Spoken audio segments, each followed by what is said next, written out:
يوم عرفة هو التاسع la yaumul wuqufi. Siku ya Arafa ni mwezi 9. Hesabu ile mwezi umetoka 1, 2 mpaka 9. Hiyo ndio iitwayo Arafa. Sio siku watu ambao wasimama Arafa kule Maka.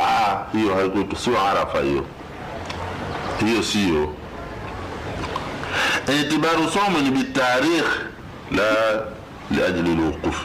Kuzingatiwa kufunga ni kufuatana na tarehe ya kuambia nini. Kama ni mwezi 9, hiyo ndio iliyokuwa ni sunna kuifunga siku hiyo, sio kwa ajili ya kuwa watu wamesimama Arafa, kama ambavyo tutasema kwa wazi. Lam yati fi ayi hadith ta'lil afdaliyatiha bikauniha min ayyam al-hajj.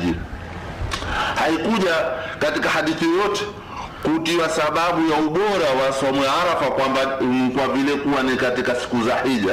Somo Arafa tu. Hakuna kwamba ubora wake umepatikana kwa vile kuwa iko kwenye siku za Hija. Hakuna hiyo habari hiyo. Qala Ibn Qudama fi al-Mughni, anasema mwanachuoni Ibn Qudama ambaye huyu ni mwanachuoni katika wanazuoni wa Hanbali, Imam Ahmad, asema amma yawm Arafa wa huwa al-yawm at-tasi' min Dhil-Hijja. Ama siku ya Arafa ni ile siku ya 9 katika Dhil-Hijja, ya mwezi wa mfungo 3, ni siku ya mwezi 9.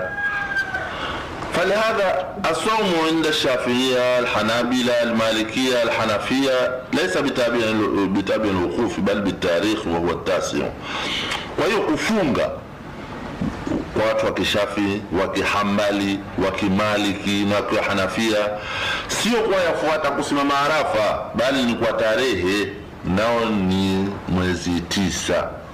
Tuangalie katika al-fiqh ala al-madhahib al-arba'a, fiqh juu ya madhehebu 8, juzuu ya kwanza sahifa 556 utakuta masala haya.